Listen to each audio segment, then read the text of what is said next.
Eu gostaria, não sei se a Rafaela separou, um casal para dar um testemunho rápido aqui sobre o congresso. Tem algum casal que gostaria de dar um testemunho? Um homem corajoso, uma mulher corajosa? Amém. Pode vir, irmão. Quero dar essa oportunidade para eles falarem o que Deus falou para eles neste congresso.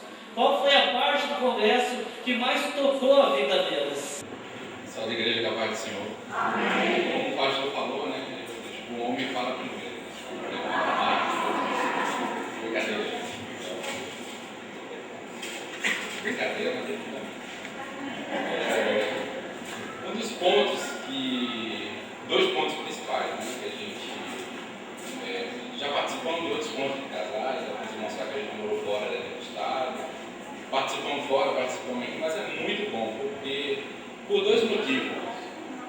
Alguns detalhes que foram tratados aqui reforçam que você está no caminho certo de alguns tópicos aqui levantados, e outros que te alertam para detalhes, né? Um detalhe que me chamou a atenção é que a comunicação, ela nunca vai ser, digamos assim, trabalhada ao seu limite máximo. Sempre tem que melhorar, né? O próprio povo, lá em Lucas 11 primeiro, né? Fala o seguinte: de uma feita estava Jesus orando em certo lugar, quando terminou, um dos seus discípulos lhe pediu: Senhor, ensina-nos a orar, como também João ensinou a seus discípulos. Lá do capítulo 11, versículo 9 ao 13, ele fala, Jesus incita a orar, e ensina a forma certa de pedir. Deus despertou no seguinte detalhe, nessa questão da oração, a olhar mais e a tentar ouvir mais aquilo que minha esposa não falou com os lábios, né? Meus filhos não falou com os lábios, mas fala com atitudes, né? E aí entra a questão dos filhos também, que foi esses dois pontos. Comunicação e filho, para mim, eu tenho que botar uma atenção mais especial para isso, porque esposa e filho, que a gente tem de melhor para eles não é só educação acadêmica, não é só saúde biológica, vestes lá, conforto, né? Eles precisam muito de carinho, atenção e com qualidade. Então, se eu dou, que eu dê muito mais ainda, que eu sei que, como eu reforcei no início, tem pontos que a gente vê que está no caminho certo, mas pode melhorar mais ainda, né? O que é que eu posso melhorar?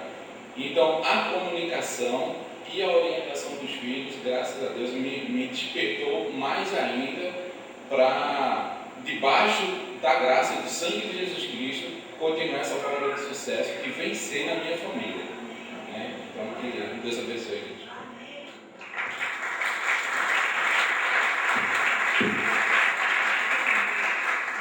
Eu também desejo saudar os irmãos com a paz do Senhor. Para mim foi um remédio, né?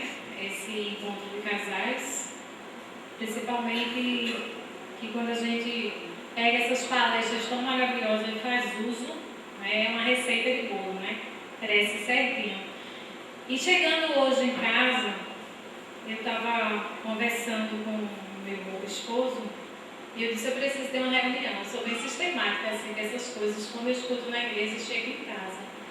Primeiro eu vou deixar um versículo que fala, Provérbios 15, versículo 33, que diz: o temor do Senhor é a instrução da sabedoria, e a humildade procede a honra. E às vezes a gente se acha que é super mãe, né?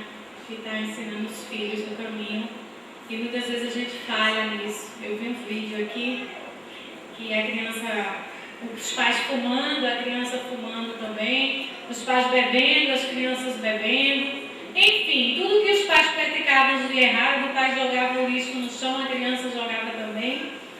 E eu comecei nesse momento, no meu silêncio, questionar Deus.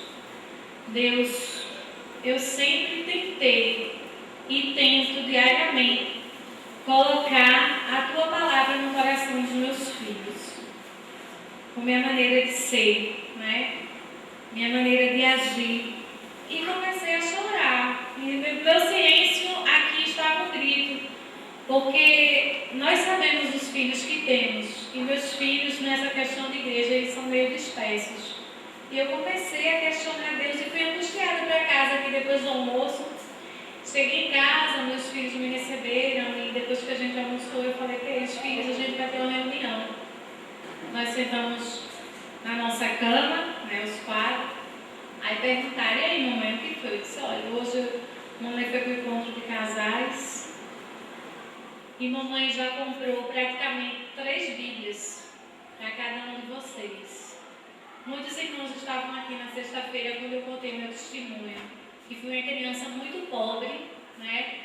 Falei onde eu morava na beira de um canal, a casa que estava, enfim, quando a água enchia, subia. Eu contei meu testemunho e contei que o nosso Deus é Deus de milagres, Ele faz coisa grande. E eu já havia comprado 3 Bíblias para cada um dos meus filhos. E o meu exemplo para os meus filhos não tem sido suficiente. Mas hoje, quando eu olhei, eu disse: Deus, esse vídeo mostra o reflexo dos pais. Eu quero que tu coloque, Senhor, esse desejo que meus filhos tenham de ler a Bíblia. Porque eu ganhei minha primeira Bíblia de verdade aos 19 anos.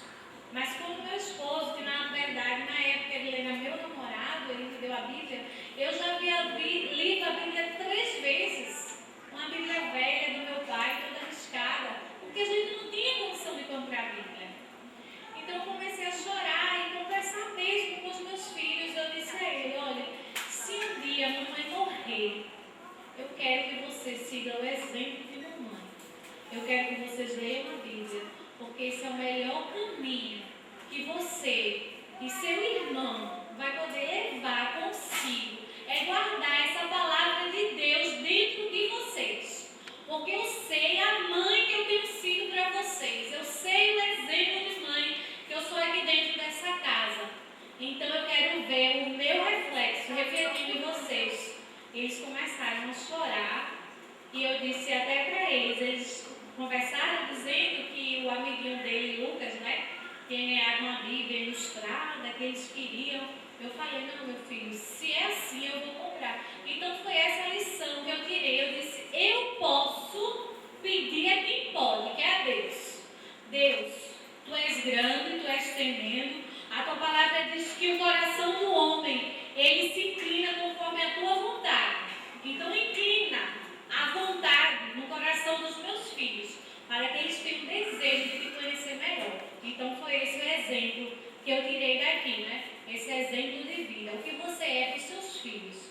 Os seus filhos têm que refletir você. Amém? Que Deus abençoe.